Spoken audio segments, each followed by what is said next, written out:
Hello friends, welcome to my YouTube channel.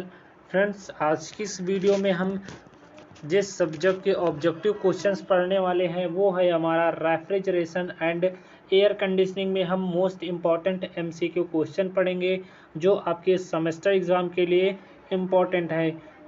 Friends, आपके लिए मैंने काफ़ी वीडियो अभी तक अपलोड कर रखी हैं रेफ्रिजरेशन एंड एयर कंडीशनिंग के, साथ ही हाइड्रोलिक्स की, और साथ ही आपको computer aided design and manufacturing की भी वन लाइनर क्वेश्चंस की वीडियोस मिल जाएंगी।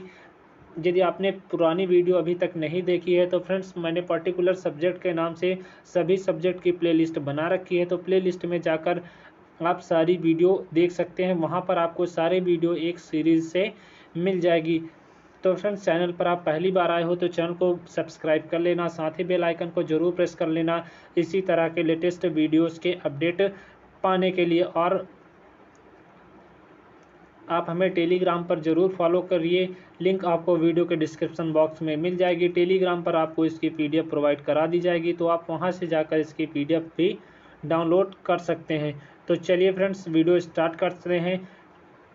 तो पहला क्वेश्चन आपका यहाँ पर है। पहला क्वेश्चन आपसे फ्रेंड्स पूछा गया है कि वाष्प रेफ्रिजरेंट निकाय में कार्यकारी पदार्थ की अवस्था क्या होती है, यानी कि वेपर रेफ्रिजरेंट सिस्टम में जो हमारा वर्किंग मेटल होता है, वर्किंग पदार्थ होता है, वर्किंग सब्सटेंस होता है, उसकी अवस्था क्या होती है, वो किस स्टेट में रहता है। तो वो हमारा उसकी जो वर्किंग स्टेट होती है वो वाष्प होती है, यानी कि वेपर होती है।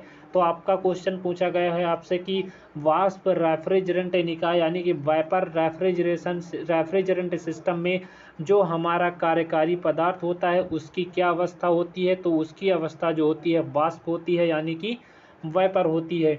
चलिए नेक्स्ट क्वेश्चन पे चलते हैं। आपका नेक्स्ट क्वेश्चन फ्रेंड्स पूछा गया है कि टीएस चार्ट में वर्टिकल या ऊर्ध्वाधर अक्ष पर क्या होता है, वर्टिकल लाइन पर आपकी क्या होती है। क्वेश्चन एक बार फिर से रिपीट कर दूं, आपसे क्वेश्चन पूछा गया है कि टीएस डायग्राम में वर्टिकल जो लाइन होती है वो किसको रिप्रेजेंट करती है। तो यहाँ पर फ्रेंड्स आपका कुछ इस प्रकार का आपका यहाँ पर टीएस चार्ट होता है। तो टीएस चार्ट में आपका इधर टेम्परेचर होता है और इधर आपका जो है वो एंट्रोपी होती है। तो आपसे क्वेश्चन में पूछा गया है कि जो हमारा टीएस चार्ट होता है यानी टेम्परेचर और इंथैल्पी चार्ट जो होता है वो उस पर जो हमारा ऊर्ध्वाधर अक्ष होता है यानी कि जो हमारी वर्टिकल लाइन होती है वो हमारी टेम्परेचर को डिनोट करती है। तो यहाँ पर आपका जैसे आपका ये चार्ट बनता है, टेम्परेचर आपका इधर होता है और यहाँ पर ये आपकी जो है क्षैतिज अक्ष वो हमारी एंट्रोपी को डिनोट करती है। तो आप इसको याद रखिएगा कि टीएस चार्ट में जो हमारी वर्टिकल लाइन होती है वो टेम्परेचर को डिनोट करती है और जो हमारी हॉरिजॉन्टल लाइन होती है वो हमारी एंट्रोपी को डिनोट करती है। तो नेक्स्ट क्वेश्चन आपका इसी से रिलेटेड है कि टीएस चार्ट में जो हमारी क्षैतिज अक्ष होती है यानी कि जो हमारा वर्टिकल लाइन होता है वो किसको रिप्रेजेंट करता है। तो वो हमारी एंट्रोपी को रिप्रेजेंट करता है। चलिए नेक्स्ट क्वेश्चन पे फ्रेंड्स चलते हैं। आपका अगला क्वेश्चन है कि पीएच चार्ट में क्षैतिज व ऊर्ध्वाधर अक्ष पर क्या होता है। ये आप दोनों याद कर लीजिएगा। जो हमारा टीएस चार्ट वर्टिकल और हॉरिजॉन्टल लाइन पे क्या क्या होता है, इसी तरह जो हमारा प्रेशर और एंथैल्पी चार्ट यानी कि जो हमारा पीएच चार्ट होता है उसमें क्षैतिज व ऊर्ध्वाधर अक्ष पर कौन कौन सी लाइनें होती हैं।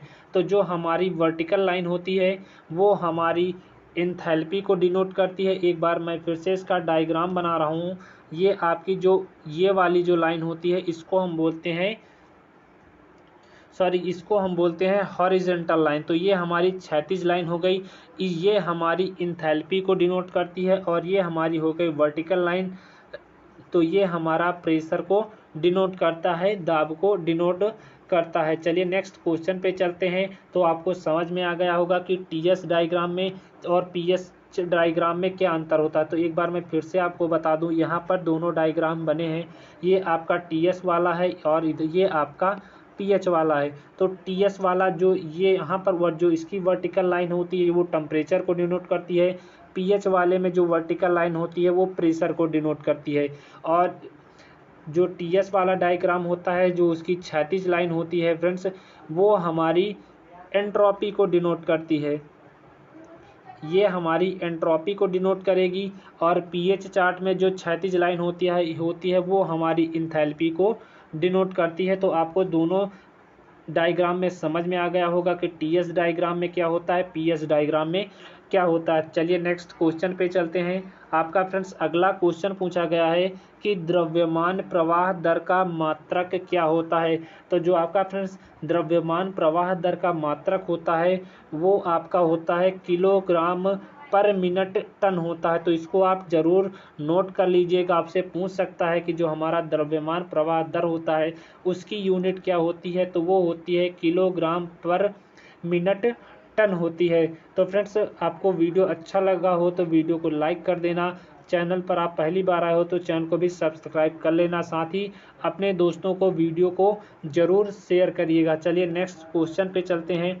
आपका अगला क्वेश्चन पूछा गया है कि सैद्धांतिक पिस्टन विस्थापन का मात्रक क्या होता है। तो जो आपका फ्रेंड सैद्धांतिक पिस्टन विस्थापन होता है, जो आपका सैद्धांतिक पिस्टन का डिस्प्लेसमेंट होता है, उसका जो मात्रक होता है वो होता है मीटर क्यूब पर टन मिनट होता है। तो इसको आप याद रखिएगा, दोनों के मात्रक याद कर लीजिएगा कि जो हमारा द्रव्यमान प्रवाह दर होता है उसका मात्रक क्या होता है, और जो हमारा सैद्धांतिक पिस्टन विस्थापन होता है उसका मात्रक क्या होता है। चलिए नेक्स्ट क्वेश्चन पे चलते हैं। आपका अगला क्वेश्चन है, पूछा गया है आपसे कि रेफ्रिजरेंट प्रभाव का मान क्या होता है। तो रेफ्रिजरेंट प्रभाव का जो मान निकालने का फार्मूला होता है फ्रेंड्स वो होता है H2 माइनस H1, जहाँ H2 और H1 आपकी इंथैल्पी को डिनोट करते हैं। चलिए अगले क्वेश्चन पे चलते हैं। आपका अगला क्वेश्चन पूछा गया है कि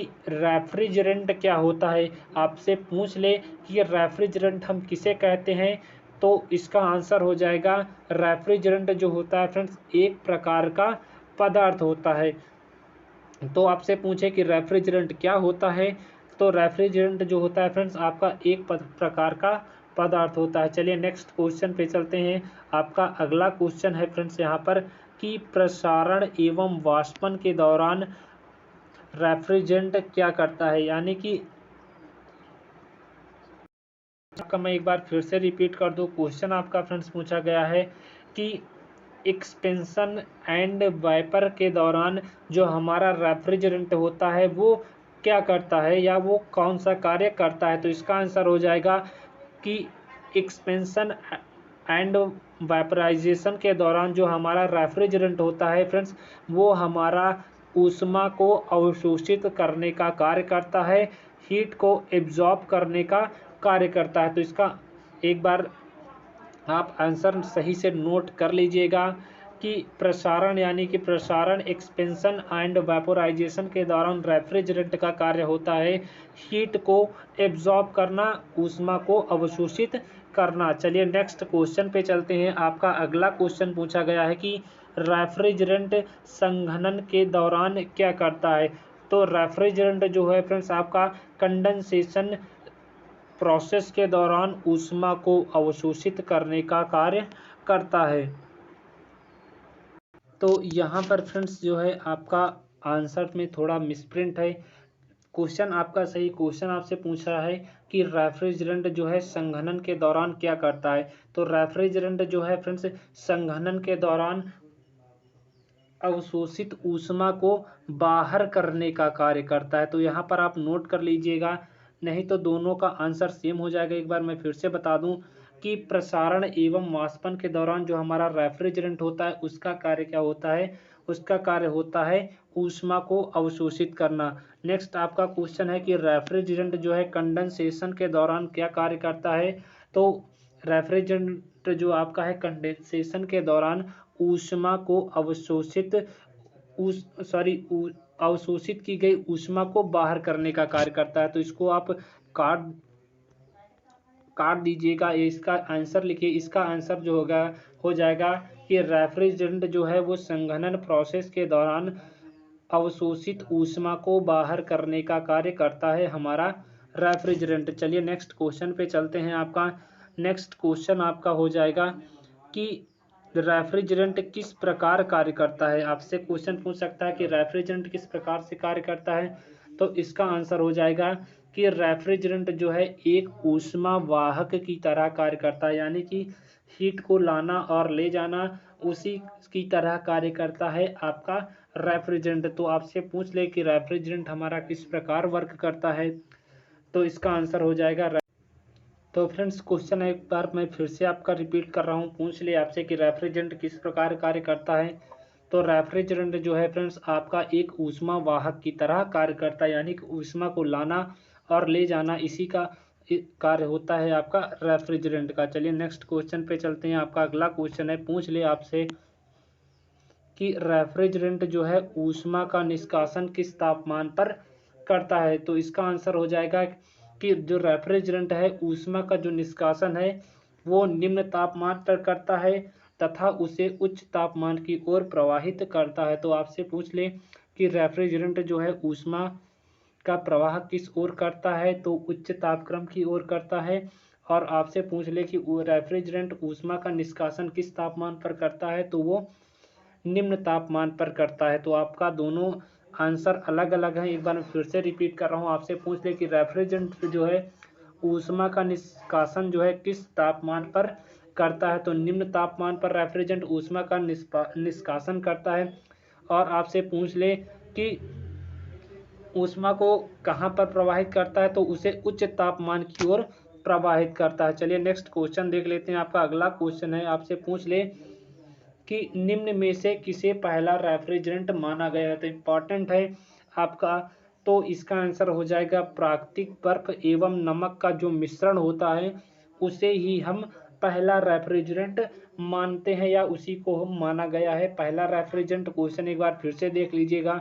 आपका यहाँ पर पूछा गया है कि निम्न में से, यानी कि आपको 4 ऑप्शन दे देगा और पूछेगा कि निम्न में से किसे पहला रेफ्रिजरेंट माना गया। तो इसका आंसर हो जाएगा प्राकृतिक बर्फ एवं नमक का जो मिश्रण होता है उसी को ही पहला रेफ्रिजरेंट माना गया है। चलिए नेक्स्ट क्वेश्चन पे चलते हैं। आपका अगला क्वेश्चन है फ्रेंड्स यहाँ पर कि रेफ्रिजरेंट को कितने भागों में बांटा गया है।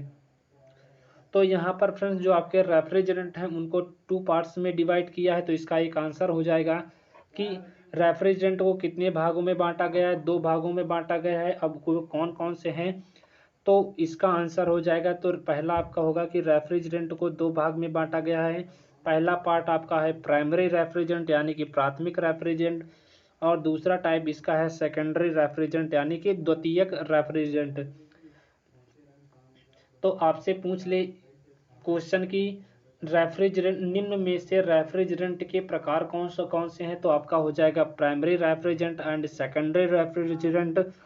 तो ये इस क्वेश्चन का आंसर हो जाएगा। आपको 2 आंसर मिल गए एक ही क्वेश्चन से। पहला आपका हो गया कि रेफ्रिजरेंट हमारा 2 प्रकार का होता है। आपसे पूछ ले कि निम्न में से रेफ्रिजरेंट के टाइप कितने हैं, तो आपके 2 हैं, प्राइमरी एंड सेकेंडरी रेफ्रिजरेंट। चलिए नेक्स्ट क्वेश्चन पे चलते हैं।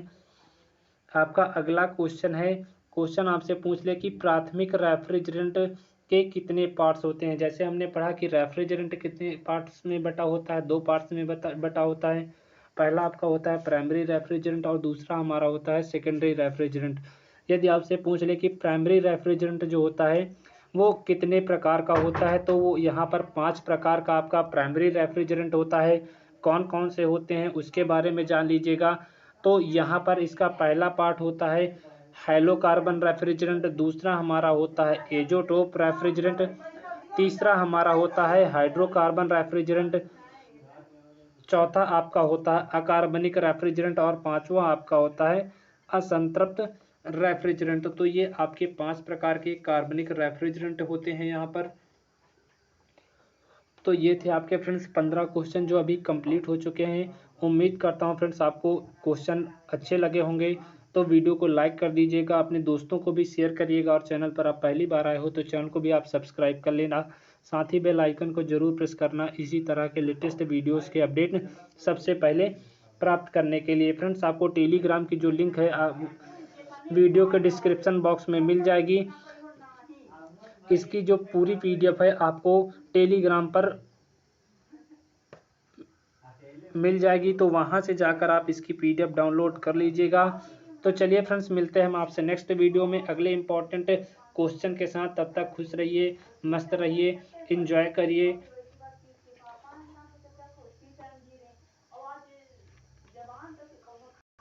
और अच्छे से पढ़ते रहिए।